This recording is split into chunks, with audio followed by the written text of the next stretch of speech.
శుక్లాంబరధరం విష్ణుం శశివర్ణం చతుర్భుజం ప్రసన్నవదనం ధ్యాయేత్ సర్వవిఘ్నోపశాంతయేత్. గురుర్బ్రహ్మా గురుర్విష్ణుః గురుర్దేవో మహేశ్వరః గురుః సాక్షాత్ పరబ్రహ్మ తస్మై శ్రీ గురవే నమః. వ్యాసాయ విష్ణురూపాయ వ్యాసరూపాయ విష్ణవే నమో వై బ్రహ్మనిధయే వాసిష్ఠాయ నమో నమః. వాగర్ధావివ సంపృక్తౌ వాగర్ధ ప్రతిపత్తయే జగతః పితరౌ వందే పార్వతీ పరమేశ్వరౌ. మనం దేవీ భాగవతంలో అత్యద్భుతమైనటువంటి ఇంకొక ఘట్టాన్ని వినబోతున్నాం ఇవాళ. దీన్ని మనకి వివరణ చేసినటువంటి వ్యాస భగవానుడు లోకమునందు ఎంత ప్రీతితో మనం భద్రంగా ఉండాలని, మనం ఏ పొరపాటు చెయ్యకూడదని మనకి బోధ చేశాడో మనం ఈ ఘట్టాన్ని వింటే మనకు అర్థమవుతుంది. మీరు ఒక విషయాన్ని జాగ్రత్తగా గమనించండి. నేల మీద పడిపోయినటువంటి వ్యక్తి పడడానికి ఇంకేం ఉండదు. కొంచెం ఎత్తులో ఉన్న వ్యక్తి పడిపోతే మళ్ళీ పైకి లేవడం తేలిగ్గా ఉంటుంది. ఎక్కడి నుంచి పడిపోయాడో అక్కడికి చేరడం తేలిగ్గా ఉంటుంది. కానీ చాలా ఎత్తు ఎదిగిపోయినటువంటి వ్యక్తి ఆ ఎదగడానికి ఎంతో కష్టపడవలసి ఉంటుంది. ఇంత ఎత్తు ఎదిగినటువంటి వ్యక్తి చిన్న పొరపాటు చేశాడనుకోండి, అంత ఎత్తు నుంచి మళ్ళీ కింద పడిపోతాడు.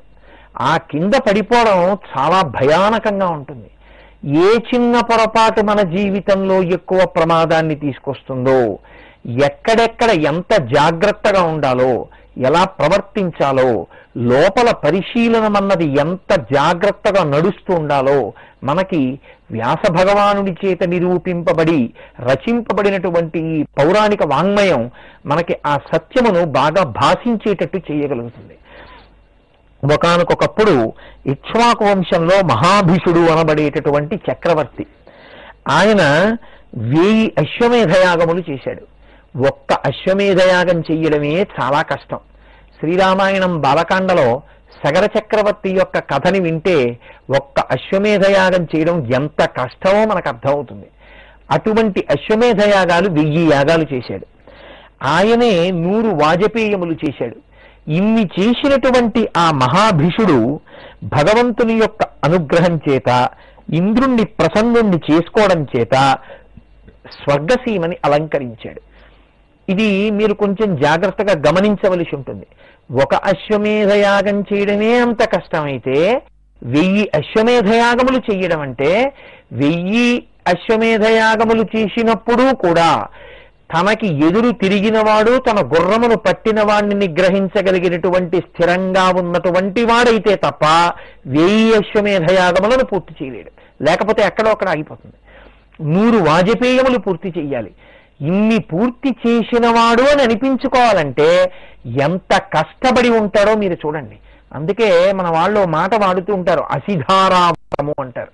అసిధారావ్రతము అంటే ఒక పెద్ద కత్తి ఒక దాన్ని అంచు పైకొచ్చేటట్టుగా పెట్టి ఈవలి వైపు నుంచి ఆవలి వైపు వరకు ఆ కత్తి అంచు మీద నడుస్తూ వెళ్ళు అన్నారనుకోండి, అది కాలిలో చేరి ఆ పదునైనటువంటి అంచు చేత పాదం తెగిపోకుండా ఎంత జాగ్రత్తగా తన బరువుని ఎక్కువ ఉంచకుండా అటు ఇటు చేతులు వేయడానికి ఆధారం లేని స్థితిలో కూడా అడుగు తీసి అడుగు వేసేటప్పుడు అతి జాగ్రత్తగా కత్తి అంచు మీద నడిచి ఆవలి ఒడ్డుకు చేరుకుంటున్నటువంటి వ్యక్తి ఇంకొక 2 కిలోలే ఉంది కదా అని తొందరపడి కత్తి మీద కాలు వేస్తే ఆ కాలు తెగిపోయి ఆ ఖేదము చేత వెంటనే పైనుంచి కింద పడిపోయినట్టు, వేసిన ఇన్ని అడుగులు పాడైపోయినట్టు, బాగా కష్టపడి ఒక స్థితికి చేరుకున్నటువంటి వ్యక్తి ఆ స్థితి నుంచి పడిపోకుండా ఉండాలి అంటే ఎంత కష్టపడవలసి ఉంటుందో, ఒక్కసారి పడిపోవడం అంటూ జరిగితే అది ఎంత తీవ్రంగా ఉంటుందో మనకి ఈ మహాభీషుని యొక్క చరిత్ర చూపిస్తుంది.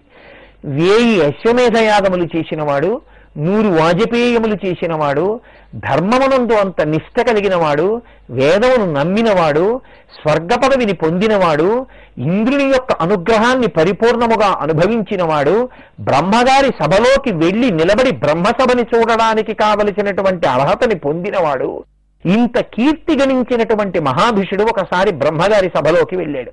బ్రహ్మగారి సభ అన్నప్పుడు మీరు ఒక విషయాన్ని జ్ఞాపకం చేసుకోవాలి. బ్రహ్మగారు అంటే ఇంటికి పెద్దరికం వహించేటటువంటి వ్యక్తి లాంటివాడు.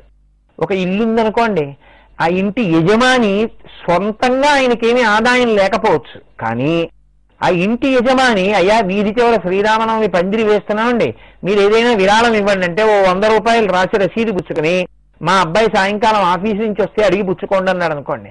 ఇప్పుడు ఇంటికి పెద్దరికం అంటే ఆయన పెద్దరికమా, ఆయన పెద్దరికాన్ని నిలబెడితే పెద్దరికమా?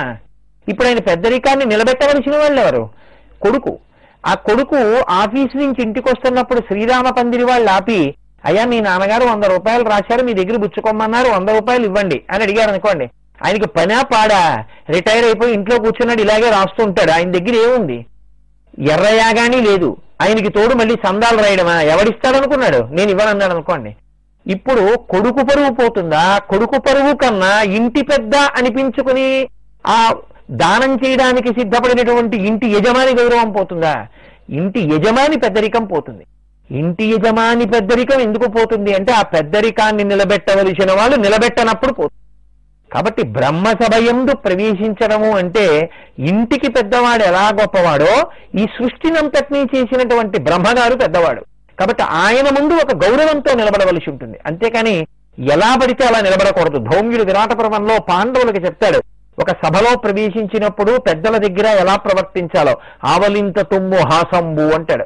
ఆవలింత కూడా అనవసరంగా ఆవలించకూడదు పెద్దల దగ్గర అంటాడు. అనవసరంగా ఏమి అసలు ఆవలించకూడదు, తుమ్మకూడదు, దగ్గకూడదు. వాళ్ళుండగా ఏదో వాళ్ళకి ఖేదం కలిగేటట్టుగా ఎప్పుడు ప్రవర్తించకూడదు. ఇన్ని నీతులు నేర్పుతాడు. ఇతరులను కొలవడానికి ఎడుతున్నారు, మీరు ఇవి నేర్చుకుని వెళ్ళండి అంటాడు. ఇప్పుడు ఆ సభలో ప్రవేశించినటువంటి మహాభిషుడు నేను ఇంత గొప్ప స్థితిని పొందాను, దీన్ని నిలబెట్టుకోవాలి అన్న విషయంలో పరాకు లేకపోయినా చిన్న తప్పిదం నిచ్చెన పైనున్న వాడి కాలు జారితే కింద పడిపోయినట్టు, తాటి చెట్టు పై వరకు ఎక్కినటువంటి వాడి నడువుకు కట్టుకున్నటువంటి ఆ పట్ట జారిపోతే ఆ పైనుంచి వాడు కింద పడిపోయినట్టు, చేయకూడని ఒక చిన్న పని చేసినటువంటి మహాభిషుడు ఎలా పడిపోయాడో మనకి చూపిస్తుంది ఈ ఘట్టం. అదే సభకి గంగమ్మ కూడా వచ్చింది. గంగమ్మ అంటే గంగానది యొక్క అధిష్టాన దేవత. ఒక అధిష్టాన దేవత ఉంటుంది, ఆవిడ కూడా వచ్చింది. మహారాజు అడుగుతాడు గంగమ్మని చూసి, అమ్మా అని పిలిచిన నరు పొమ్మా అని ముక్తి కడకు బుతువట, లిమ్మా నీ రూపముతో రమ్మా నాకెదురంగ గంగ రమ్యతరంగా అంటాడు. ఆ గంగాదేవి కూడా ఆ బ్రహ్మగారి సభకు వచ్చింది. అక్కడికి అనేక మంది దేవతలు వచ్చారు, దిక్పాలురు వచ్చారు, ఇంతమంది సభలో ఉన్నారు. ఈ వచ్చినటువంటి మహాభిషుడు ఒకవైపు నిలబడ్డాడు, గంగాదేవి నిలబడింది. అకస్మాత్తుగా గాలి వీచినటువంటి కారణం చేత ఆవిడ శరీరం మీద ఉండవలసినటువంటి వస్త్రం భ్రంశమైంది. కించిత్ అది ఉండవలసినటువంటి స్థానము నుండి తొలగింది. తొలగినంత మాత్రం చేత అటువంటి రూపాన్ని మనం చూడడం సభాముఖంగా బాగుండదు, అలా చూడకూడదు. పెద్ద ఆయన బ్రహ్మగారు సభలో ఉన్నారు, ఆయన సభలో సభాధ్యక్ష స్థానంలో కూర్చునుండగా మనం మర్యాదతో ప్రవర్తించాలి. కాబట్టి మనం అటు చూడకూడదని మిగిలిన వాళ్ళందరూ తలదించుకున్నారు. కానీ ఒక్క మహాభిషుడు మాత్రం వాయువుచే తొలగొట్టబడినటువంటి వస్త్రముతో ఉన్నటువంటి గంగ యందు చూడకూడని తమకంతో కూడిన చూపు చూశాడు. ఇదొక్కటే తప్పు. కానీ ఎక్కడ చెయ్యకూడదో అక్కడ చేశాడు. మీరు ఒక స్వయంభూ దేవాలయంలోకి వెళ్ళి ఒక్కసారి నామం చెప్తే 1,000 మాటలు చెప్పినట్టు. ఒక తప్పు చేసినా 1,000 తప్పులు చేసినట్టే అవుతుంది. ఎక్కడ తప్పు చెయ్యకూడదో అక్కడ పెద్ద తప్పు చేశాడు. వెళ్ళి చూడకూడని చోట గంగమ్మని చూడకూడని రీతిలో చూశాడు. గంగ కూడా తనని చూస్తున్నటువంటి మహాభిషుని వంక చూసి ఆమె కూడా అదే తమకంతో ఆయన వంక చూసింది. అందరూ తలలు ఉంచుకుంటే ఒక సభలో ప్రవర్తించకూడని రీతిలో ప్రవర్తించి వందరులు తమకంతో చూసుకుంటున్న వీళ్ళిద్దరినీ చతుర్ముఖ బ్రహ్మగారు చూశారు. చూసి వెంటనే ఆయన అన్నారు, మర్త్యలోకేషు భూపాల జన్మ ప్రాప్య పునర్దివం. నీవు ఇంత తమకంతో బ్రహ్మసభలో గంగవంక చూడకూడని చూపు చూశావు కాబట్టి మనుష్యయోని యందు జన్మించి నీవు భూలోకమునందు పడిపోయదవుగాక అని మహాభిషుని యందు శాపవాక్కు విడిచిపెట్టారు. ఇంత కష్టపడి ఏ బ్రహ్మసభకి వెళ్ళగలిగిన స్థితిని పొందాడో అటువంటి వాడు మళ్లీ మనుష్యలోకంలోకి వచ్చి పడిపోయేటటువంటి స్థితిని పొందాడు. ఇదే నేను మీకు మనవి చేశాను. బాగా ఎత్తెక్కిన వాడు చాలా జాగరూకుడై ఉండాలి. ఇంకా ఎత్తెక్కని వాడు కిందే పడి ఉన్నవాడికి అంత పెద్ద ప్రమాదం లేదు, వాడు పడ్డా మళ్ళీ కిందే పడతాడు. కానీ పైకి ఎక్కుతున్నామన్నవాడే ఎక్కువ జాగ్రత్తతో ఉండాలి తనను తాను పరిశీలించుకోవడంలో. ఇప్పుడు బ్రహ్మగారు గంగవంక తిరిగారు, నీది కూడా దోషం ఉంది, నువ్వు కూడా చూడకూడనటువంటి చూపు చూశావు మహాభిషుణ్ణి, కాబట్టి గంగాం తథోక్తవాన్ బ్రహ్మ వీక్ష ప్రేమవతీం నృపే, నువ్వు కూడా చూడకూడనటువంటి చూపు చూశావు కాబట్టి నీవు కూడా ఆ రాజునందు అనురాగవతి అయినటువంటి కారణం చేత మళ్ళీ మర్త్యలోకంలో నేల మీద పుట్టెదవుగాక అని ఆమెని కూడా శపించారు. ఇప్పుడు మహాభిషుడు భూలోకంలో పుట్టాలి, గంగమ్మ భూలోకంలో పుట్టాలి, ఇద్దరూ మళ్ళీ భూలోకంలో ఎందుకు పుట్టాలి? ఒక సభలో ఎలా ప్రవర్తించాలో అలా ప్రవర్తించకుండా కామమునకు వశులైన మీరు కామమునకు వశమైపోయేటటువంటి అవకాశం ఎక్కువ ఉన్న భూమి యందు పుట్టండి. పుట్టి ఒందరులు కామంతో చూసుకుని ఆ కామం తీరిపోయిన తర్వాత మీ దోషము తొలగిపోయిన తర్వాత మళ్ళీ అంత తపస్సు చేస్తే కానీ మీరు పైకి రాకండి. ఇది ఆయన శాపవాక్కు. కాబట్టి ఇప్పుడు ఇద్దరూ కిందకి వెళ్ళిపోవాలి. ఆ ఒక్కసారి చూపు చూసినటువంటి ఫలితానికి ఎంత సంసారం ఇక్కడ చేసి ఇన్ని కష్టాలు పడవలసి ఉంటుందో చూడండి. కాబట్టి ఇప్పుడు మహాభిషుడు భూలోకంలో పుట్టాలి, గంగమ్మ భూలోకంలో పుట్టాలి. సరే, ఇద్దరు భూలోకంలో పుట్టడానికి ఉద్యుక్తులవుతున్నటువంటి సమయంలో ఒక ఆశ్చర్యకరమైనటువంటి సందర్భం జరిగింది. ఇవన్నీ మీరు బాగా గమనించాలి. మహాత్ముల దగ్గర, పెద్దలైనటువంటి వారి దగ్గర చెయ్యకూడని తప్పులు చాలా చిన్నవిగా కనపడతాయి, కానీ పెద్దవైపోతాయి. కారణం ఆ స్థానము యొక్క బలం, అందువల్ల అటువంటి స్థితిని పొంది. మీరు ఒక కుక్కని కొట్టడమే తప్పు, ఒక ఆవుని కొడితే గోమోదక దోషమని చాలా భయంకరమైనటువంటి దోషం ఖాతాలో పడిపోతుంది. ఒక యజ్ఞవేది దగ్గరికి వెళ్ళి మీరు పూర్ణాహుతి సామాగ్రి వెయ్యకపోతే తప్పు లేదు, కానీ యజ్ఞగుండమునందు వెయ్యకూడనిది ఏదైనా మీ చేతిలోంచి పడింది అనుకోండి, విశేషమైనటువంటి దోషం మీకు సంక్రమిస్తుంది. మీ ఎదురుగుండా ఉన్నటువంటి స్థానము యొక్క పూజనీయతని బట్టి మీరు చేసేటటువంటి ఉపచారము కానీ అపచారము కానీ విశేష దోషాన్ని మీకు ఇస్తాయి. ఇప్పుడు మళ్ళీ ఇంకొక విశేష దోషాన్ని చూపిస్తున్నారు వ్యాస భగవానుడు. దీన్ని అలా జ్ఞాపకం పెట్టుకోండి. మహాభిషుడు గంగా ఇద్దరూ భూలోకంలో పుట్టాలి. అదే సమయంలో అష్టవసువులు మహోత్కృష్టమైనటువంటి స్థితిని పొందినటువంటి వారు. ఆ అష్టవసువులు భార్యలతో కలిసి ఆకాశ మార్గంలో వెళ్ళిపోతున్నారు విహారం చేస్తూ.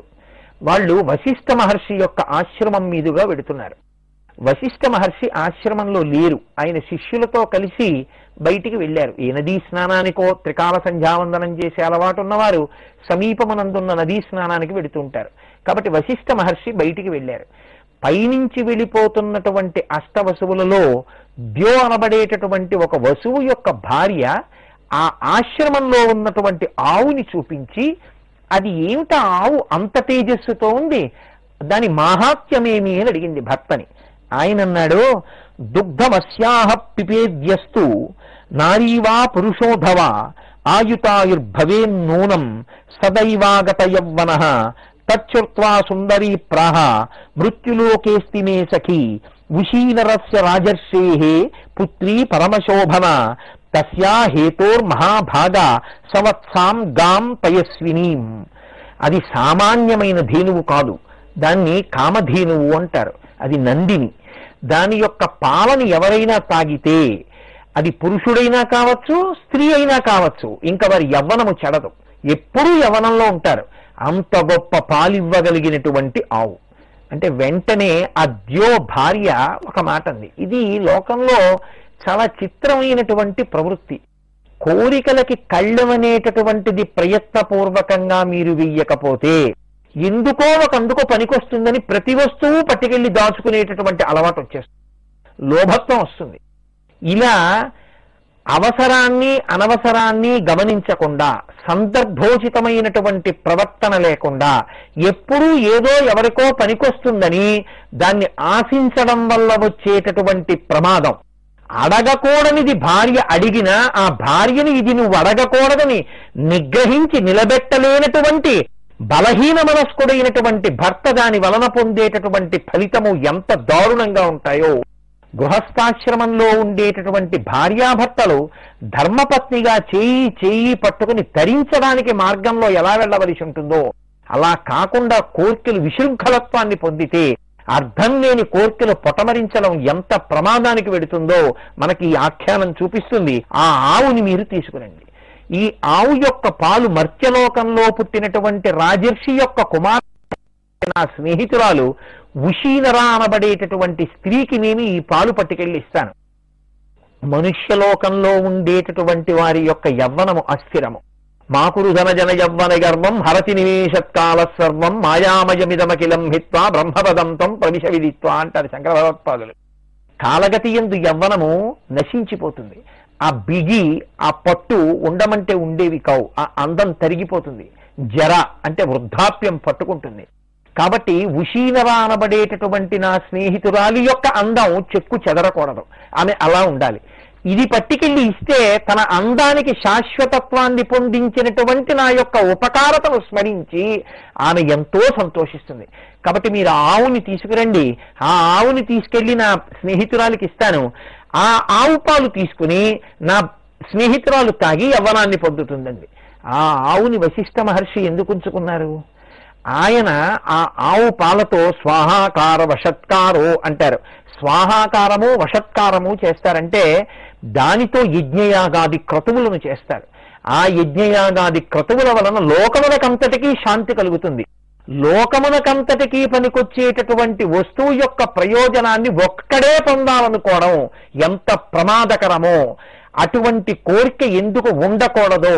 ఒక వస్తువు దేశమునకంతటికీ పనికొచ్చేది, ఒక వస్తువు లోకమునకంతటికీ పనికొచ్చేది అంటే ఆ వస్తువు వలన వచ్చేటటువంటి ప్రయోజనము లోకమునకు అప్పచెప్పాలి తప్ప తానొక్కడే అనుభవించాలని చేసేటటువంటి ప్రయత్నం ఎంత ప్రమాదకరంగా ఉంటుందో మనకి చూపిస్తున్నారు.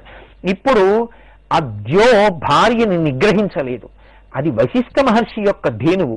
దాని పాలతో స్వాహాకార వషత్కారములు జరుగుతాయి. ఆవుని నేను అపహరించి తేవడం ఏమిటి?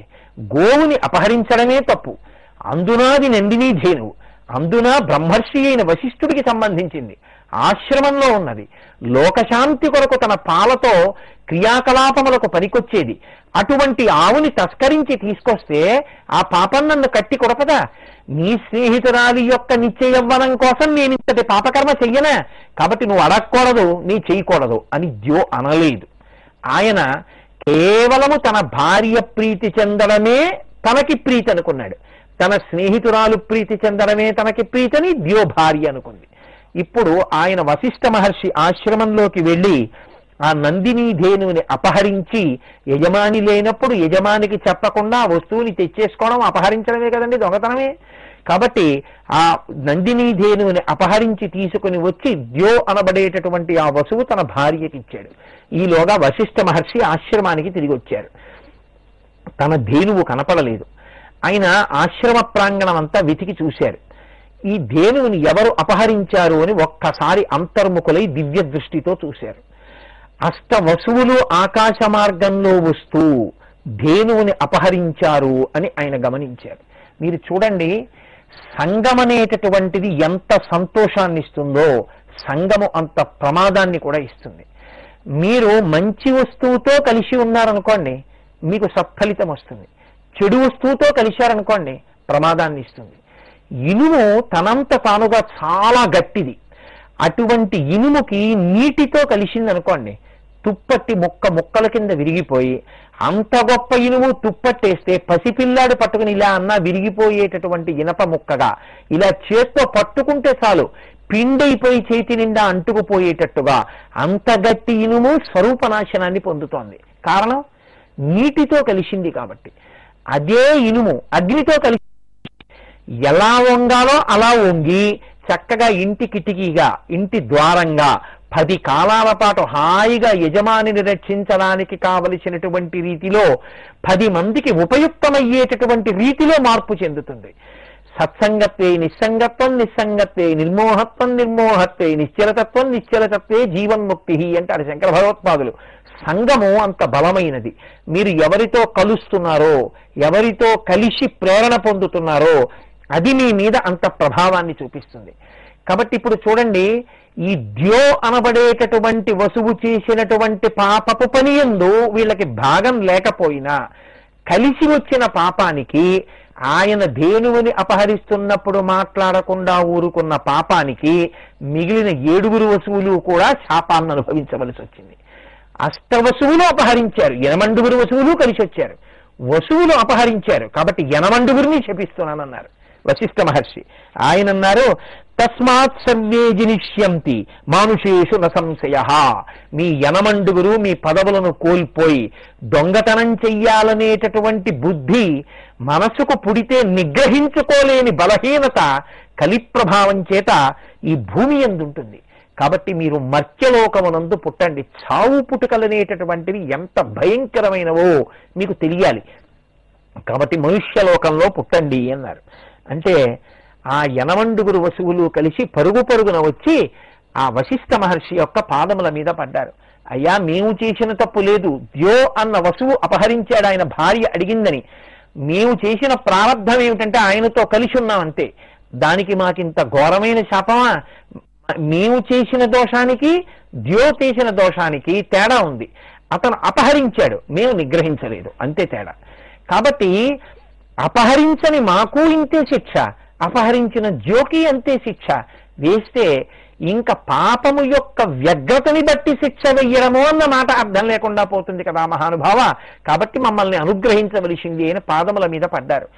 మహాత్ములకి కోపం ఎంత తొందరగా వస్తుందో అంత తొందరగా పోతుంది. కాబట్టి వెంటనే వశిష్ఠ మహర్షి ఆలోచన చేసి, మీరు వచ్చి నా పాదముల మీద పడి ప్రార్థన చేశారు కాబట్టి మిమ్మల్ని అనుగ్రహిస్తున్నాను. అను సంవత్సరం సర్వే శాపమోక్షమవాప్స్యథ ఏనేయం విహృతా ధేనుర్నందిని మమవత్సల తస్మాద్యౌర్మానుషే దేహే దీర్ఘకాలం వసిష్యతి. ఆయన అన్నారు, మీరు 7 మనుష్యలోకంలో పుట్టవలసిందే, కానీ పుట్టగానే మరణిస్తారు. పుట్టగానే మరణించిన కారణం చేత ఇంకా మర్త్యలోకంలో మీరు పడవలసినటువంటి బాధలేమీ ఉండవు. మీరు పుట్టగానే మరణిస్తారు కాబట్టి మీరు తిరిగి మీ పదవుల్లోకి వచ్చేస్తారు. కాకపోతే పుట్టడానికి శరీరాన్ని వదలడానికి ఇంచుమించుగా 1 సంవత్సర కాలం పడుతుంది. కాబట్టి 1 సంవత్సరం మీరు మాతృగర్భవాసం చేసి బయటికి రావలసి ఉంటుంది. మీరు యోని సంభవులు అవుతారు. మీరు పుట్టగానే మరణిస్తారు. కాబట్టి మీరు మర్త్యలోకంలో పుట్టవలసిందే, కానీ మీ 7 మాత్రం పుట్టగానే మరణించి మీ పదవులకు వస్తారు. 8వ వాడైనటువంటి ద్యో కామధేనువుని అపహరించడంలో ప్రధాన పాత్ర పోషించాడు కాబట్టి ఇతను మాత్రం మర్త్యలోకంలో చాలా దీర్ఘకాలము జీవిస్తాడు అని ఆయనకి వరమిచ్చినట్లు ఇచ్చారు. ఆయనకి శాపవాక్కుని విడిచిపెట్టారు. ఇప్పుడు ఆ అష్టవసువులలో ఒకడైనటువంటి ద్యో ఈ భూమి యందు దీర్ఘకాలము జీవించవలసినటువంటి వాడయ్యాడు. కానీ ఇప్పుడు తెలిసో తెలియకో జీవయాత్రలో వసువుగా ఉన్నటువంటి వాడు చెయ్యకూడనటువంటి పొరపాటు చేయడం వల్ల ఎంత ఎత్తు మించి కింద పడిపోయాడో తెలుసుకున్నాడు. కాబట్టి ఈ లోకంలోకి వచ్చిన తరువాత 10 మందిని పైకి ఎత్తడమే తప్ప తానెన్నడూ కాలు జారి కింద పడిపోనటువంటి ఒక మహాపురుషుడిగా రూపొందాడు. ఆయన అటువంటి మణిపూసగా, అటువంటి మహాపురుషుడిగా రూపొందిన కారణంగా మనకి జీవితంలో అనుష్ఠించవలసినటువంటి అనేకమైన రహస్యములు ప్రకాశించాయి. ఆయనే మహాభారతమనందు భీష్మాచార్యుడయ్యాడు. ఆ భీష్మాచార్య స్వరూపంగా ద్యో అనబడేటటువంటి వసువు ఎలా జన్మించారో, జన్మించి ఆయన జీవన విధానం ఎలా నడిచిందో, ఆ భీష్ముడి జీవితము ఎంత అద్భుతమో, ఆయన మాత్రం ఎలా ఉండగలిగారో, మిగిలిన 7 వసువులు పుట్టగానే శరీరములను విడిచిపెట్టి తిరిగి తమ యొక్క పదవులకు ఎలా చేరుకున్నారో, ఆ కథా గమనం ఎంత అందంగా నడిచిందో, ఆ నడకలో ఉండేటటువంటి బిగి ఎలా ఉంటుందో, ఎన్ని మలుపులుంటాయో, సర్గస్య ప్రతిసర్గస్య వంశో మన్వంతరాణి చ వంశానుచరితం చైవ పురాణం పంచలక్షణం. కనుక వ్యాస భగవానుడు రేపటి రోజున మనకు ఆ కథలో ఉన్నటువంటి వైశిష్ట్యాన్ని ఆవిష్కరించి మనల్ని తరింపచేస్తారు. కాబట్టి ఆ విశేషాల్ని రేపు విందాం. మంగళాశాసన బలైర్వదాచార్య పురోగమై సర్వైశ్చ పూర్వైరార్యై తత్కృతాయాస్తు మంగళం. మంగళం కోసలేంద్రాయ మహనీయ గుణాత్మనే చక్రవర్తి తనూజాయ సర్వభౌమాయ మంగళం. సర్వం శ్రీ ఉమామహేశ్వర పరబ్రహ్మార్పణమస్తు.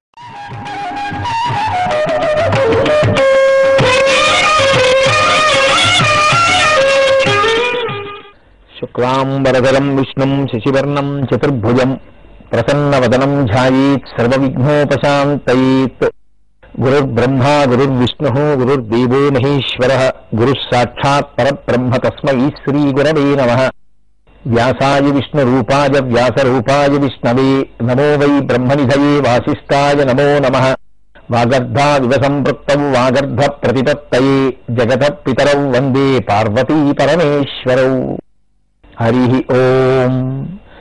నిన్నటి రోజు చతుర్ముఖ బ్రహ్మగారి సభలో ప్రవర్తించకూడని రీతిలో ప్రవర్తించినటువంటి ఆ గంగమ్మ రాజు ఇద్దరూ కూడా బ్రహ్మగారి చేత శాపమును పొందినటువంటి వారై మర్త్యలోకమునందు పుట్టవలసినటువంటి అగత్యాన్ని పొందినటువంటి విశేషం గురించి, వశిష్ఠ మహర్షి యొక్క ధేనువుని తస్కరించినటువంటి అష్టవసువులు భూమి మీద పుట్టవలసినటువంటి అగత్యాన్ని పొందినటువంటి విధానం గురించి మీకు వివరణ చేసి ఉన్నాను.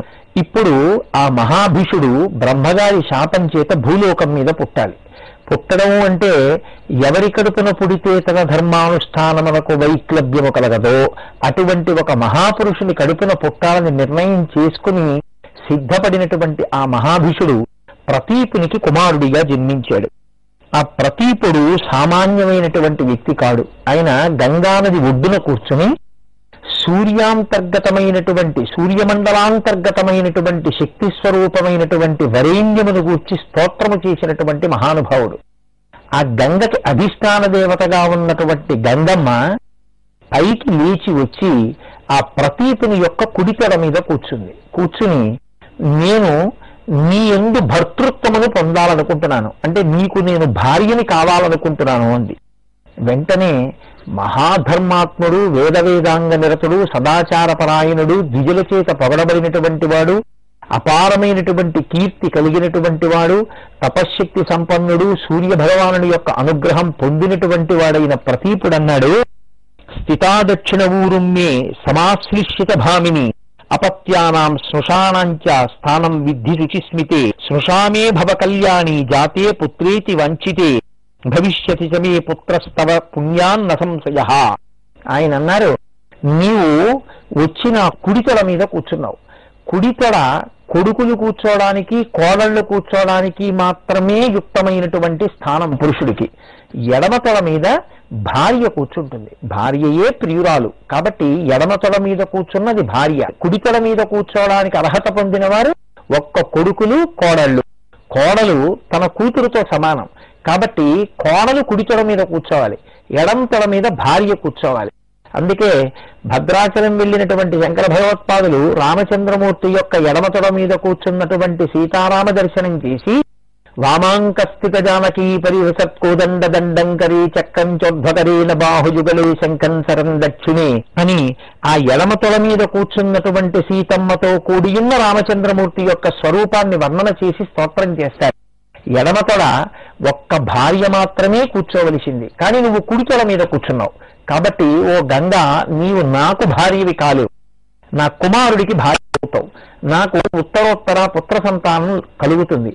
నేను నా కొడుక్కి చెప్తాను, ఒకానొక కాలంలో నువ్వు యవ్వనాన్ని పొందిన తరువాత ఈ గంగా నదీ ఒడ్డున విహరించేటటువంటి సమయంలో నీకు కనపడేటటువంటి ఒక సుందరాంగి నా చేత నీకు భార్య కావడానికి యోగ్యమైనదిగా నిర్ణయింపబడి నాకు కోడల్ని చేసుకుంటానని నా చేత మాట ఇయ్యబడినది కనుక నీవు ఆమెని భార్యగా స్వీకరించవలసి ఉంటుంది అని నా కొడుకుని ఆజ్ఞాపిస్తాను. కాబట్టి ఉత్తరోత్తర కాలమునందు నీవు నాకు కోడలు అవుతావు తప్ప కుడితెడ మీద కూర్చున్న కారణం చేత నాకు భార్యవు కాలేవన్నాడు. సరేనండి, గంగమ్మ వెళ్ళిపోయింది. ఆ తరువాతి కాలంలో ఈ ప్రతీపునకు శంతనుడు అనబడేటటువంటి పేరుతో బ్రహ్మగారి సభలో చూడకూడని చూపు చూసి శాపాన్ని పొందినటువంటి ఆ మహాభిషుడు కుమారుడిగా జన్మించాడు. ఆయన గొప్ప రాజర్షి, ధర్మాత్ముడు, సత్యశీలి, నిరంతరము సత్యమునందే మనసున్నవాడు.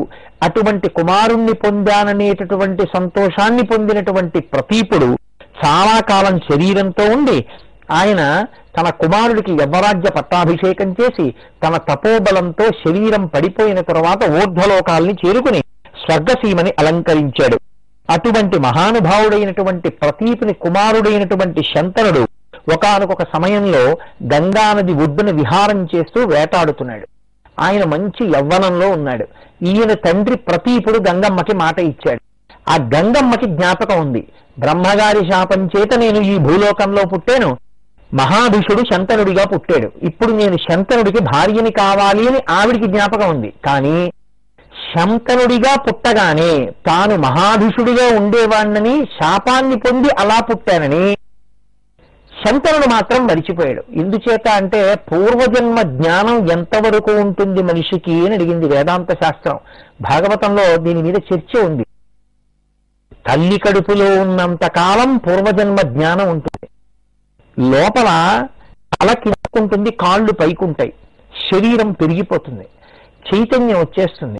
అమ్మ తిన్న ఆహారం నాభిగా ఇస్తుంది. అమ్మ వేడి చేసే పదార్థం తింటే చేస్తుంది, చలవ చేసే పదార్థం తింటే పైశం పడుతుంది. తన మలమూత్రములను తాను అక్కడే విసర్జిస్తాడు. అందులోంచి పుట్టినటువంటి క్రిములు చాలా సున్నితమైనటువంటి ఆ శరీరాన్ని కొరికి తినేస్తుంటాయి. ఆ బాధ పడలేక భగవంతుణ్ణి స్తోత్రం చేస్తాడు. ఈశ్వర, ఎన్ని జన్మలో ఎత్తాను, ఎన్నోసార్లు నాకు శరీరం ఇచ్చావు, కానీ ప్రతి జన్మలోనూ సంసారం అనేటటువంటి బంధనమునందు పడిపోయి నిన్ను మరిచిపోయి ఈ భార్యాపుత్రులు శాశ్వతమనుకుని ఈ సంసారం అనేటటువంటి లంపటంలో పడిపోయాను. ఈ ఒక్కసారి నాకు దేహం ఇచ్చి బయటికి తోసేశావా, ఆ శరీరాన్ని ఉపకరణంగా స్వీకరించి ఈ శరీరంతో నిరంతరము నీ యొక్క కైంకర్యం చేసి భగవంతుని భక్తితో అర్చించినటువంటి కారణం చేత భక్తితో కూడినటువంటి కర్మాచరణం వలన కలిగేటటువంటి జ్ఞాన సిద్ధి అనబడేటటువంటి అనుగ్రహాన్ని పొంది తదనుగ్రహము చేత మళ్లీ పుట్టవలసిన అవసరం లేని పునరావృత్తి రహిత శాశ్వత శివ సాయుధ్య స్థితిని నేను పొందుతాను. కాబట్టి ఈశ్వరానన్ను బయటికి తోసేస్తే ఆ శరీరంతో నీ సేవ చేస్తానని అడుగుతాడు. ఈశ్వరుడు ప్రసూతి వాయువు అనబడేటటువంటి వాయు రూపాన్ని పొంది అంత గాఢాంధకారంలోంచి వెలుతురులోకి వచ్చి పిల్లవాడు పడిపోతాడు. ప్రసూతి వాయువు బయటికి తోసేయగానే శఠమనేటటువంటి వాయువు వచ్చి పట్టుకుంటుంది. పట్టుకోగానే పూర్వజన్మలకి సంబంధించినటువంటి విషయముల నుండి విస్మృతిని పొందుతాడు, అన్నీ మరిచిపోతాడు. తాను ఎందుకు పుట్టాడో జ్ఞాపకం రావాలి అంటే తనని పట్టుకున్న శఠమన్న వాయువు పోవాలి. పోతే నేను ఇందుకు వచ్చానని గుర్తొస్తుంది. అందుకే శఠారి పెట్టారంటారు. శఠమునకు అరి, శఠమునకు శత్రువు. భగవంతుని యొక్క పాదుకలను పాదములను తల మీద పెట్టుకుంటే మళ్ళీ మనం ఎందుకు ఈ లోకంలోకి వచ్చాము అన్నది మనకి జ్ఞాపకానికి వస్తుంది. కాబట్టి మనుష్య జన్మయందుండేటటువంటి పరమ ప్రయోజనము, మనుష్య జన్మకుండేటటువంటి ప్రథమ లక్షణము అసలు జన్మ పొందగానే అమ్మ కడుపులోంచి పై రాగానే పూర్వజన్మకి సంబంధించిన విషయాన్ని మరిచిపోతారు. కాబట్టి శంతనుడు కూడా తాను మహాభీషుడనేటటువంటి విషయాన్ని మరిచిపోయాడు. ప్రతీప మహారాజుకు పుట్టగానే మరిచిపోయాడు. కానీ గంగమ్మ మాత్రం ఆవిడ ఏ స్త్రీ యందు జన్మించినది కాదు కనుక, గంగకి అధిష్టాన దేవతగానే ఇంకా ఉంది కనుక, మర్త్యలోకంలో మహాభీషుడు శంతనుడిగా పుడితే ఆయనతో కలిసి సంసారం చేయవలసినటువంటి అవసరం ఉంది కాబట్టి, బ్రహ్మశాపమును ఔదలదాల్చవలసినటువంటి అవసరం ఉంది కాబట్టి మహాభీషుడు మళ్ళీ శంతనుడుగా పుట్టే రోజు కోసం ఆమె ఎదురు చూస్తోంది. యవ్వనంలో ఉన్నటువంటి ఆ శంతన మహారాజు గారు ఆ గంగానది ఒడ్డున విహరిస్తున్నాడు, వేటాడుతున్నాడు. ఇంతలో ఒక ఆశ్చర్యకరమైన విషయం జరిగింది. గంగమ్మ శంతన మహారాజు గారిని వివాహం చేసుకుని మర్త్యలోకంలో కొంతకాలం వసించాలనేటటువంటి బ్రహ్మగారి శాపాన్ని నిజం చెయ్యడం కోసమని ఈ భూలోకంలోకి వస్తున్నటువంటి సమయంలో అష్టవసువులు ఆవిడికి ఎదురుపడ్డారు. ఎదురుపడి గంగమ్మ పాదాల మీద పడి ప్రార్థన చేశారు. అమ్మా, వశిష్ఠ మహర్షి మా యనమండుగురిని భూలోకంలో పుట్టమన్నారు. 7 పుట్టగానే మరణిస్తారన్నారు. 8వ ఆయన మాత్రం దీర్ఘకాలం జీవిస్తాడన్నారు. తల్లి, ఎవరి కడుపునో పుట్టి మరణించే కన్నా మహాపవిత్రురాలవు, 10 మందిని పాపముల నుంచి ఉద్ధరించేటటువంటి స్వరూపం ఉన్నదానవు కనుక నీ కడుపున పుడతాం. పుట్టి పుట్టగానే అమ్మా మమ్మల్ని చంపేయమ్మా, మేము శరీరాలు విడిచిపెట్టి మళ్ళీ వసూలం అయిపోతామని అడిగారు. తప్పకుండా మళ్ళీ మీరు దేవకార్య సిద్ధి కొరకు, మళ్ళీ మీరు మీ పదవులు పొందుట కొరకు మిమ్మల్ని నా కడుపులో ఉంచుకుని మీరు పుట్టగానే మళ్ళీ మిమ్మల్ని తీసుకెళ్లి గంగలో పడేస్తాను. అప్పుడు మీరు శరీరాలు వదిలిపెట్టి మీ వసు పదవులను పొందుతారు. అందుకని నేను మీకు జన్మ పోయేటట్టుగా నా కడుపులో మిమ్మల్ని భరిస్తానని వరమిచ్చి గంగమ్మ ఈ లోకానికి వచ్చింది. ఇప్పుడు గంగ ఒడ్డున వేటాడుతూ విహరిస్తున్నటువంటి శంతన మహారాజు గారికి గంగమ్మ కనపడింది. ఆయన ఉత్తరోత్తర పూర్వజన్మయందు పొందినటువంటి శాపము యొక్క కారణం చేత తమ తండ్రి అయిన ప్రతీపుడు గంగకి ఇచ్చినటువంటి మాట కారణం చేత గంగని చూడగానే ఆమె యందు అనురాగమును పొందాడు. పొంది ఆమెని భార్యగా చేసుకుంటాను అని అడిగాడు. ఆవిడంది, శృణుమే సమయం రాజన్ రుణోమి త్వాం నృపోత్తమ ఇచ్చ కుర్యామహం కార్యం శుభం వా యది వా శుభం నిషేధత్వయా రాజన్న వక్తవ్యం తథా ప్రియం యదాచత్వం నృపశ్రేష్ఠ నకిరిష్యసి మే వచః తదా ముక్త్వా గమిష్యామి యథేష్టం దేశం మరిష. మహారాజా, నేను నీకు భార్యనవుతాను, నీతో కలిసి ఉంటాను, కానీ నాకొక షరతు ఉంది. నువ్వు ఎంతకాలం నేను అడిగినటువంటి కోర్కెని నిజం చేసి నా మాట పాలిస్తావో అంతకాలం నీకు నేను భార్యగా ఉంటాను. ఎప్పుడు నేను అడిగినటువంటి వరాన్ని అతిక్రమించి నేను అడిగినటువంటి కోర్కెని పక్కన పెట్టి నేను దన్న పని నువ్వు చేస్తావో ఆనాడు నిన్ను విడిచిపెట్టి నేను వెళ్ళిపోతాను. దీనికి నువ్వు సిద్ధపడితే నీకు నేను భార్యాస్థానంలోకి వచ్చి కూర్చుంటానండి. ఏం కావాలి చెప్పమన్నాడు. నేను ఏ పని చేసినా నువ్వు ఎందుకు ఇలా చేస్తున్నావని అడగకూడదు. నేను ఏ పని చేస్తున్నా నువ్వు అడ్డగించి ఈ పని చెయ్యవద్దు అని అనకూడదు. నువ్వు అలా ఉన్నంతకాలం నేను నీతో ఉంటాను. నేను ఏదైనా ఒక పని చేసేటప్పుడు నన్ను నిగ్రహించి ఆ పని చెయ్యవద్దని విరోధించినా, నేను ఒక మాట ప్రతిపాదించినప్పుడు ఆ మాట కాదని తిరస్కరించి నువ్వు వేరు ప్రతిపాదన చేసి నా మాట చెల్లకూడదని నాతో వాదించి తిరస్కరించి నిలబడినా నిన్ను విడిచిపెట్టి నేను మళ్ళీ వెళ్ళిపోతానంది. దానికేముంది, నిన్ను నేను ఏ పనిలోనన్నా నిగ్రహిస్తే కదా, నిన్ను కాదంటే కదా, అలాగే చేస్తాను, తప్పకుండా నా భార్యవి కమన్నాడు. గంగ శంతనుడి భార్య అయింది. బ్రహ్మగారి యొక్క శాపం ఇప్పుడు అనుభవంలోకి వచ్చింది. ఇద్దరూ కలిసి సంతోషంగా ఉన్నారు. శంతన మహారాజు గారు గంగమ్మ యొక్క సంసారము ఫలితముగా వాళ్ళిద్దరికీ ప్రతి సంవత్సరం ఒక కుమారుడు చొప్పున పుడుతున్నాడు. ఆ పుట్టినటువంటి కుమారులందరూ అష్టవసువులలోని 7 ఒక్కొక్కడు పుడుతున్నాడు. గంగమ్మ వాళ్ళకి వరం ఇచ్చింది, నేను మిమ్మల్ని పుట్టగానే గంగలో పడేస్తాను, మీరు శరీరం విడిచిపెట్టి పుట్టి మరణించి వసువులవుదురుగానన్నారు కదా, అందుకని పుట్టగానే మరణించి మీరు మళ్ళీ వసుస్థానానికి వెళ్ళిపోండని కడుపున పిల్లవాడు ఇలా పుట్టగానే ఆ పిల్లవాడిని పట్టుకుని గంగమ్మ చరచర ఆ ప్రసూతి మందిరంలోంచి గంగానది ఒడ్డుకు వెళ్లి ఆ గంగలోకి పిల్లవాడిని విసిరివేసేది. కొడుకు పుట్టినప్పుడల్లా శంకర మహారాజు గంగమ్మ వెంట వెడుతూ ఉండడం, గంగమ్మ కొడుకుని గంగలో విసిరేయడం, ఆ పిల్లవాడు గంగలో పడి మరణించడం, గంగ తిరిగి వచ్చేయడం. నిగ్రహించి ఈ పని ఎందుకు చేశావని అడిగాడో వరం ఇచ్చాడు, అలా అడిగాడో అలా చెయ్యొద్దన్నాడో గంగ వెళ్ళిపోతుంది. తన భార్య ఎక్కడ వెళ్ళిపోతుందో అనేటటువంటి బాధతో 7 పర్యాయములు 7 కొడుకుల్ని చంపేసినా కిమ్మనకుండా ఊరుకున్నాడు. కానీ ఆ రాజ్యంలో ఉండేటటువంటి పౌరులు, ఆ రాజ్యంలో ఉండేటటువంటి మంత్రులు ఏ తల్లి చెయ్యరాని పని, కష్టపడి కన్నటువంటి పిల్లవాడి కోసం ప్రాణం విడిచిపెడుతుంది తల్లి ఎక్కడైనా. ఇదేం ఆశ్చర్యం, ఈ పుట్టినటువంటి కొడుకుని పట్టుకెళ్లి గంగలో విసిరేస్తోంది గంగమ్మ. అయ్యయ్యో, నువ్వు అలా కొడుకుని విసిరేస్తున్నావేమిటి? కొడుకు లేకపోతే ఉత్తరగతులు ఎక్కడున్నాయి? కొడుకు లేకపోతే రాజ్యానికి ఉత్తరాధికారి ఏడి? కడుపున కొడుకు పుట్టలేదని ఎంతో మంది పరితపించి బాధపడుతున్న రోజులలో సంవత్సరానికి ఒక కొడుకు పుడితే ఆ కొడుకుల్ని అపురూపంగా చూసుకోవలసినటువంటి తల్లిదండ్రులమైన మనం ఆ కొడుకుల్ని పెంచి పోషించకపోగా పొత్తిళ్లలో ఉన్న పిల్లవాడిని పొత్తిళ్లలోనే పట్టుకెళ్లి గంగమ్మలో విసిరివేయడానికి నీకు ఎంత మనసొచ్చిందని భార్యని కనీసం ఒక్క మాట కూడా అడగకుండా భార్య యందు మరులుకొని ఈ మాటని తిరస్కరించలేక నిలబడినటువంటి శంతనుడి యొక్క జీవితం ఒక జీవితమా అని వాళ్ళందరూ ఆయనని తిరస్కార భావంతో చెప్పుకోవడాన్ని విన్నాడు శంతన మహారాజు గారు. 8వసారి మళ్ళీ కొడుకు పుట్టాడు. ఇప్పుడు 8వసారి పుట్టినవాడు దీర్ఘకాలం ఈ భూమండలం మీద ఉంటాడని కదా వశిష్ఠ మహర్షి యొక్క శాపం. కాబట్టి 7 వెళ్ళిపోయారు. ఇప్పుడు 8వ వాడు దీర్ఘకాలం బతకాలంటే నువ్వు ఈ పని చెయ్యవద్దు అని శంకర మహారాజు గారు అడగవలసి ఉంటుంది. ఇప్పుడు 8వ పిల్లవాడు పుట్టాడు. పుట్టగానే మాదితో ఉన్నటువంటి ఆ శిశువుని చేత పట్టుకుని గంగమ్మ గబగబా నది ఒడ్డుకు వెళ్ళిపోతోంది. వెంటబడ్డాడు శంకర మహారాజు. ఆగుతుందేమో అని పరిపరి విధముల ప్రార్థన చేశాడు.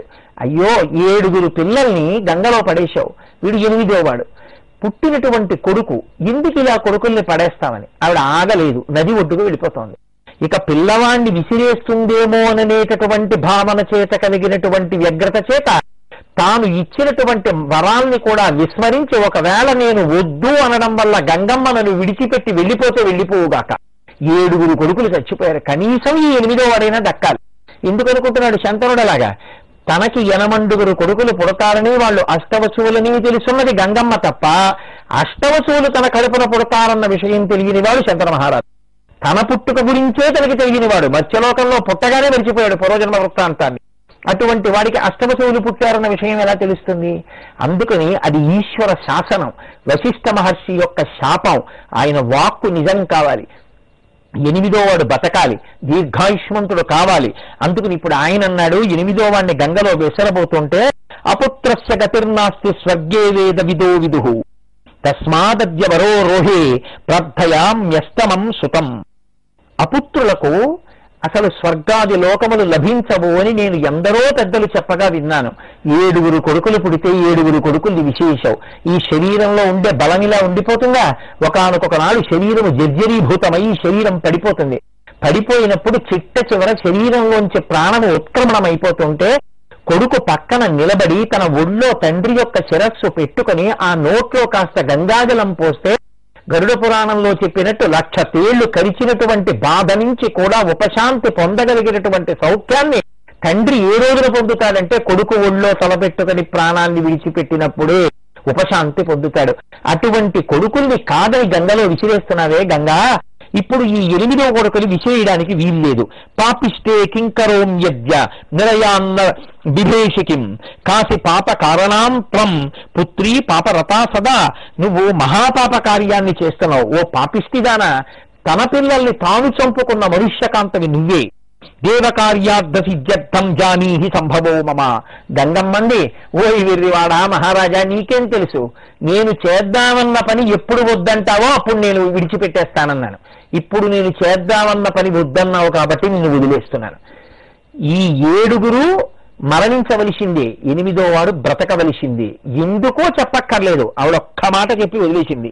దేవకార్యార్థ సిద్ధ్యర్థం, దేవతల యొక్క కార్యము తీరుట కొరకు. అంటే వాళ్ళ 7 తనని ప్రార్థించారు కనుక వెంటనే శరీరాన్ని విడిచిపెట్టి తిరిగి వసుపదవులను పొందాలి కాబట్టి వాళ్ళని నేను గంగవ పడేశాను. దేవకార్య సిద్ధి కొరకు చేసినదే తప్ప మాతృత్వమునందు రుచి తెలియని దానమై బిడ్డల్ని చంపాలనే భావనతో చేసిన దానను కాను. కానీ నువ్వు నేను చేద్దామనుకున్న పని నుంచి నిగ్రహించి నన్ను ఆపు చేశావు కనుక ఈ 8వ వాణ్ణి నేను విసిరి వేసేదానను కాను. కానీ నేను విసిరేస్తాననుకుని నేను వెడుతుంటే వద్దన్నావు కాబట్టి, నువ్వు ఇచ్చిన వరాన్ని నువ్వు తిరస్కరించావు కాబట్టి నేను నిన్ను విడిచిపెట్టి వెళ్ళిపోతున్నానని గంగమ్మ ఆ గంగా నదిలోకి వెళ్ళిపోతూ ఒక మాట చెప్పింది. పిల్లవాణ్ణి ఉన్నత విద్యాభ్యాసం చేయించి వాడికి కావలసినటువంటి చదువంతా చెప్పించి యోగ్యుడైన కుమారుడిగా తీర్చిదిద్ది మళ్ళీ నీకు తీసుకొచ్చి అప్పజెప్పేస్తాను. పుత్రగాత్ర పరిష్వంగము చేత అంత గొప్ప కుమారుని యొక్క చేరిక నీకు కలగడం చేత నువ్వు తిరిగి ఉపశాంతి పొందుదువుగలివి అని చెప్పి గంగమ్మ ఆ పిల్లవాడిని తీసుకుని వెళ్ళిపోయింది. వెళ్ళిపోయిన తర్వాత చాలా కాలం అయిపోయిన తర్వాత రాజుగారు ఒకనాడు మళ్ళీ గంగా తీరంలో విహరిస్తుండగా అక్కడ ఒక పిల్లవాడు చేతిలో ధనస్సు పట్టుకుని బాణాన్ని సంధించి గురి చూసి లక్ష్యాన్ని కొడుతున్నాడు. ఆ పిల్లవాడి యొక్క విలువిద్యా నైపుణ్యానికి అచ్చురు పొందినటువంటి రాజు, నాకు కూడా నా కొడుకుని గంగమ్మ తీసుకుని వస్తే ఇప్పటికి గంగమ్మ నా నుండి వేరుపడి వెళ్ళిపోయి ఇన్ని సంవత్సరాలైంది కాబట్టి నాకు ఇంత కొడుకు ఉంటాడని ఊహించి ఆ కొడుకు యందు తన లక్షణములే ప్రకాశించినటువంటి కారణం చేత పుత్రవాత్సల్యాన్ని పొంది పితృప్రేమ పెళ్లిబుకి ఆ పిల్లవాడిని చూసి నిశ్చేష్టుడై నిలబడి చూస్తున్నటువంటి సందర్భంలో గంగమ్మ ఆ నదిలోంచి ఒక్కసారి పైకొచ్చింది. వచ్చి ఆవిడంది, గంగోవాచ పుత్రోయం తవ రాజేంద్ర రక్షితశ్చాస్తమో వసు దదామిత వహస్తేతు గాంగేయోయం మహాతపాహ.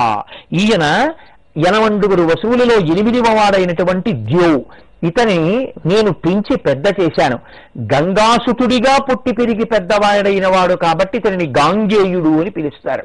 అంటే అమ్మ ఎంత ప్రీతిగా ఆయనకి పేరు పెట్టుకుందో చూడండి. గాంగేయుడు అంటే గంగాసుతుడు అని పేరు పెట్టాను ఈ పిల్లవాణ్ణి. వశిష్ఠస్యాశ్రమే దివ్యే సంస్థితోయం సుతస్తమ సర్వ విద్యా విధానజ్ఞ సర్వార్థ కుశల శుచి. ఈయన వశిష్ఠ మహర్షి యొక్క ఆశ్రమంలో సకల విద్యలను అభ్యసించాడు. సకల విద్యాపారంగతుడు. పరశురాముడికి ఎంత విలువిద్య వచ్చో ఈ పిల్లవాడికి కూడా అంత విలువిద్య వచ్చు. అటువంటి పిల్లవాణ్ణి అన్ని విధాలుగా తర్ఫీదు ఇచ్చినటువంటి వాణ్ణి, అన్ని విద్యల యందు ప్రకాండుడైనటువంటి వాణ్ణి నీకు తిరిగి అప్పగిస్తున్నానని గంగమ్మ ఈ గాంగేయుణ్ణి తీసుకొచ్చి ఆ శంతన మహారాజు గారికి అప్పజెప్పి మళ్ళీ తాను యథాస్థితిలో వెళ్ళిపోయిన తర్వాత కొడుకుని చూసుకున్నటువంటి ఆ శంతనుడు అపారమైనటువంటి ఆనందాన్ని పొంది కొడుకుని కౌగిలించుకుని సంతోషించి అంతఃపురానికి తీసుకెళ్లి నాకొక కొడుకు లభించాడు అని పరమ సంతోషంతో కాలం గడుపుతున్నాడు. కాలము అన్ని రోజులు ఒక్కలా ఉండవుగా, అంత పైకెక్కి కింద పడిపోయినవాడుగా. భారత కథ ఇన్ని మలుపులు తిరగాలో, ఇన్ని మలుపులు తిరగడం కోసం మళ్ళీ శంతనుడు ఉద్భవించాడో, ఇన్ని మలుపులు తిరిగితే తప్ప గాంగేయుని యొక్క గొప్పతనం ఏమిటో ప్రకాశించదు. ఇన్ని మలుపులు తిరగాలి అంటే వెనక నుండి పరాశక్తి ఈ కథనంతటినీ కూడా తిప్పవలసి ఉంటుంది. కాబట్టి చూడండి ఎన్ని ఆశ్చర్యకరమైన మలుపులు తిరిగిందో. పుటం పెట్టిన కొద్దీ బంగారానికి వన్నె వచ్చినట్టు, కష్టాలు వచ్చిన కొద్దీ, ధర్మాన్ని ఉంచుకుని నిలబడిన కొద్దీ గాంగేయుడైనటువంటి ఆ భీష్ముడు ఎంత ప్రకాశించాడో, ఎంత వైభవాన్ని పొందాడో, ఎటువంటి స్థితిని పొందాడో మనకి వ్యాస మహర్షి ఒక క్రమంలో చూపిస్తారు. ఒకానొక నాడు ఈ శంతన మహారాజు గారు మళ్ళీ వేట కోసమని గంగానది తీరంలో విహారం చేస్తున్నాడు. ఆ సమయంలో ఆయనకి ఎక్కడి నుంచో ఒక గొప్ప దివ్య పరిమళం ఒకటి తన నాసాపుటములకు తగిలింది. ఇంత గొప్ప కస్తూరి వాసన ఎక్కడి నుంచి వస్తోంది అని చూశాడు. ఆమె యోజనగంధ. ఒకానొక నాడు పరాశర మహర్షి చేత అనుగ్రహింపబడి మత్స్యగంధగా పుట్టినది ఆయన అనుగ్రహంతో యోజనగంధగా మారింది. ఆవిడ శరీరంలోంచి వచ్చే దివ్య పరిమళము చేత ఆకర్షితుడైనటువంటి రాజు ఆమె సన్నిధికి చేరాడు. చేరిన తరువాత ఆమె యందు వలపు కొన్నాడు. ఈయన మనసు కామంతో కదిలింది అంటే భారత కథలో చంద్రవంశ చరిత్రలో ఎన్నో మలుపులు తిప్పడానికి అమ్మవారు సిద్ధపడింది. ఎక్కడెక్కడ కదలిక ఉందో అక్కడక్కడ అమ్మవారు ఉంది అని నేను మీకు తరచు మనవి చేస్తున్నాను. ఇప్పుడు అమ్మవారు చంద్రవంశ చరిత్రని ఒక గొప్ప మలుపు ఒకటి తిప్పబోతోంది. ఈ మలుపులో మళ్లీ చంద్రవంశం నిలబడాలంటే వ్యాస మహర్షి యొక్క అనుగ్రహం ఉంటే తప్ప నిలబడడానికి వీల్లేదు. అంత గొప్ప పరిస్థితి ఉత్పన్నం అవుతోంది. ఇప్పుడు శంతన మహారాజు గారు పరిమళాలు వెదజల్లుతున్నటువంటి శరీరం కలిగినటువంటి ఆ యోజన గంధి దగ్గరికి వెళ్లి నిలబడి ఆయన అన్నాడు, కురు ప్రవీరం కురుమాం పతిం త్వం వృధానగచ్చేన్నను యవ్వనంతే నచాస్తి పత్ని మమ వైద్యుతీయ త్వం ధర్మపత్ని భవమే మృగాక్షి దాసోస్మి తేహం వశగః సదైవ మనోభవ స్థాపయతి ప్రియే మాం గతాప్రియా మాం పరిహృత్య కాంత నాణ్యావృతాహం విధురోస్మి కాంతే త్వాం వీక్ష్య సర్వావయవాతీరమ్యాం మనోహి జాతం వివశం మదీయం. నువ్వు సర్వాంగ సుందరమైనటువంటి శరీరాన్ని కలిగి ఉన్నావు. నీ యొక్క అవయవముల పొందికని చూస్తే నా మనసు విచలితమైంది. నేను ఇత పూర్వం వివాహమైన వాడను, కానీ ఇప్పుడు నా భార్య నా పక్కన లేదు.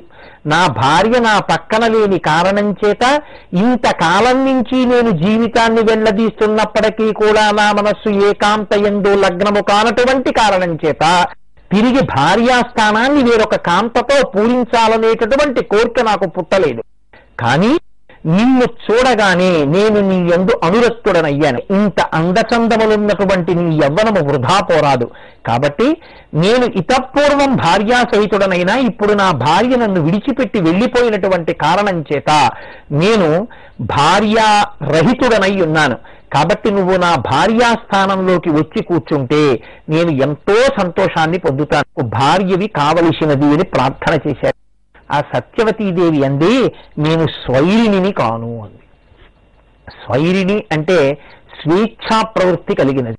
నీవు మహారాజువే కావచ్చు, నేను చేపలు పట్టుకునేటటువంటి ఆయన కూతుర్నే కావచ్చు. నాకు ఒక ధర్మం ఉంది. నేను నీ భార్యని కావాలంటే నన్ను కాదు అడగవలసింది, నన్ను కన్న తండ్రిని అడుగు. నా తండ్రి నీకు ఇచ్చి వివాహం చేస్తే నీకు భార్యనవుతాను. నా తండ్రి నన్ను వేరొకరికి ఇస్తే వారికి భార్యనవుతాను. యవ్వనాల్లో ఉన్నటువంటి స్త్రీ తండ్రి చేత భర్త స్థానము నిర్ణయింపబడినదై ఉండాలి. కాబట్టి నా తండ్రిని అడుగు అంది. ఈ కథ ఎంత గొప్ప మలుపు తిరుగుతుందో రేపటి రోజున మీరు అవతరించెదరుగాక. మంగళాశాసనపరై మదాచార్య పురోగమై సర్వైశ్చ పూర్వైరాచార్యై సత్కృతాయాస్తు మంగళం. సర్వం శ్రీ ఉమామహేశ్వర పరబ్రహ్మార్పణమస్తు. స్వస్తి.